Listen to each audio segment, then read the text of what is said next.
All right, this is the Day 5 video that we're going to discuss in class on Friday. So the past couple lectures, we've been talking about different ways of proving something. We want some incontrovertible, rigorous way of using logic to show or prove that some statement has to be true. And there's a lot of different ways of doing this. We can go in many different directions, but there are some common patterns, some common formats that crop up. Things like proving the contrapositive, using cases. These are tools, these are a way of structuring our proof to make our lives easier. We're talking about one more of these today, and that's the proof by induction. So this is a particularly useful technique if we want to show that some statement is true for infinitely many cases. So the example that we will be using today is that 11 to the n minus 6, so this expression, which depends on n, is divisible by 5 for all integers greater than or equal to 1. So no matter what integer we plug in right here, we will still get some number that, is going to get big pretty fast, but that number will always be divisible by 5. So to prove this, we could prove a lot of different cases. Start with n equals 1. Hey, look, it's divisible by 5. N equals 2, also divisible by 5, etc. The problem is that we've got infinitely many cases to deal with. So this is where a proof by induction comes in. If the different cases are enumerated in some way, for example, with something like an n, then we can use this technique to show that it's true for all n greater than some initial starting value. To describe how these proofs by inductions work, I really like the analogy of climbing a ladder. So I contend that there are really two main parts of the process of climbing a ladder. And if you can do these two things, then you can climb a ladder of just about any height. So the first step is to get on the ladder, right? And so this might not always be something that we can do. If it's a fire escape ladder and it's 2 stories up, you can't exactly reach the start, you can't get on the ladder, much less climb the whole ladder, right? So the first skill is to get onto the ladder. Once we're on the ladder, we also need to be able to move up the ladder. So the second skill that we need in order to have the ability to climb a ladder is the ability to go from one rung to the next rung. So if you have these two abilities, you can climb a ladder that is 7 rungs high, or even a ladder that's 12 rungs high, or 15, or 100 rungs. And then the limit really becomes external things that aren't part of the analogy, like getting tired or whatnot. If you can do these two things, then you can climb a ladder, at least in theory, of any particular height. All right, so obviously we're not actually talking about climbing a ladder. Instead, we're talking about proving that some statement is true. And we can call this statement P, but because this depends on n, because this is infinitely many different properties P, let's instead call this P of n, and we want to prove this statement for all integers n greater than or equal to, let's say, 1.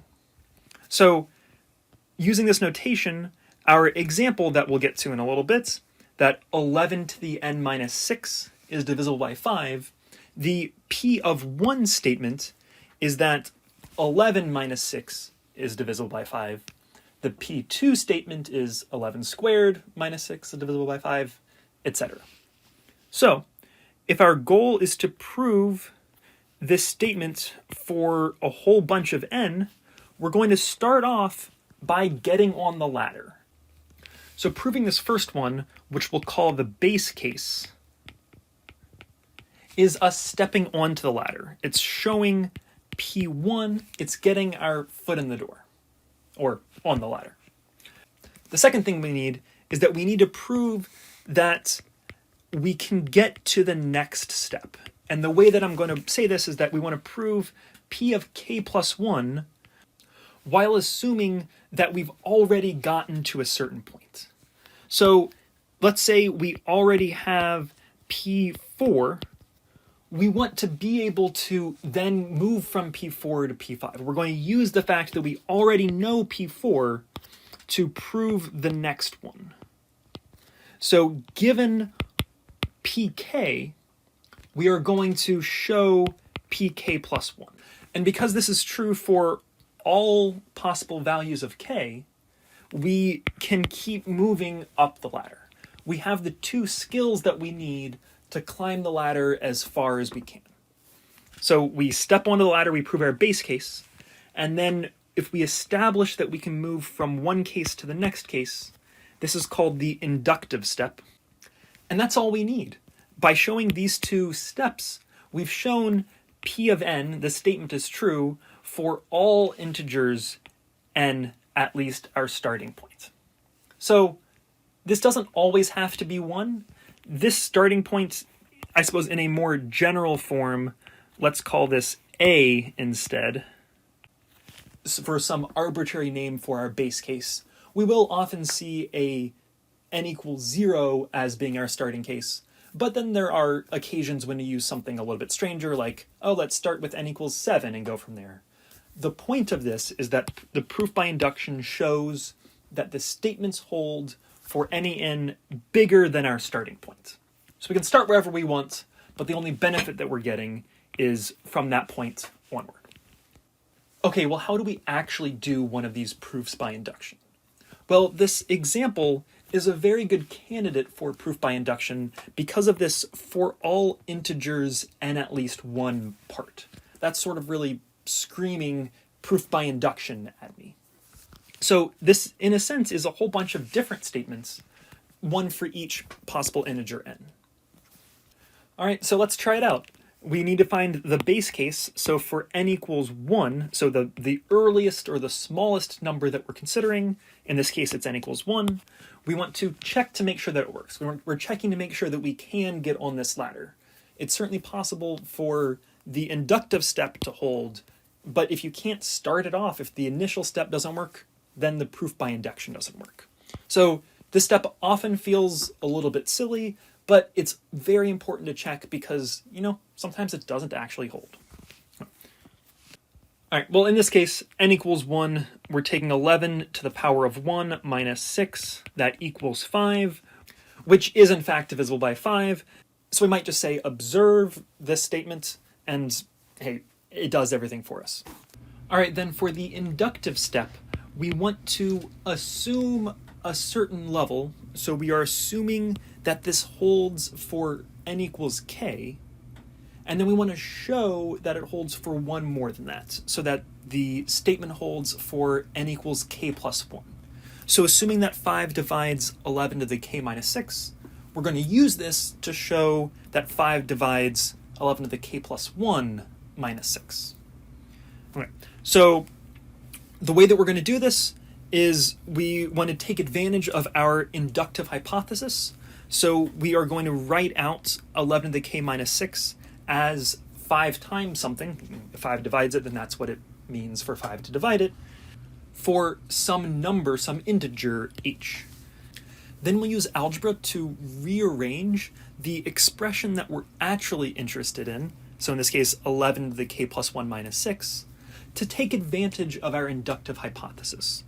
Once we use this inductive hypothesis to make this substitution, it just becomes an algebra question. So since 11 to the k plus 1 minus 6 is equal to 5 times something, and that something is an integer, then we know that 5 divides the expression that we're actually interested in.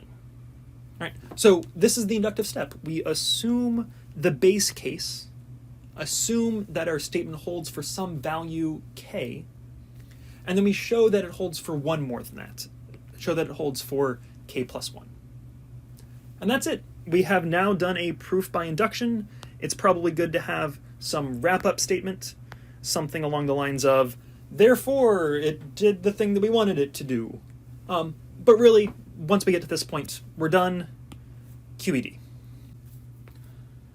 All right, so after direct proofs, inductive proofs are probably the most common one that we'll be using in this class.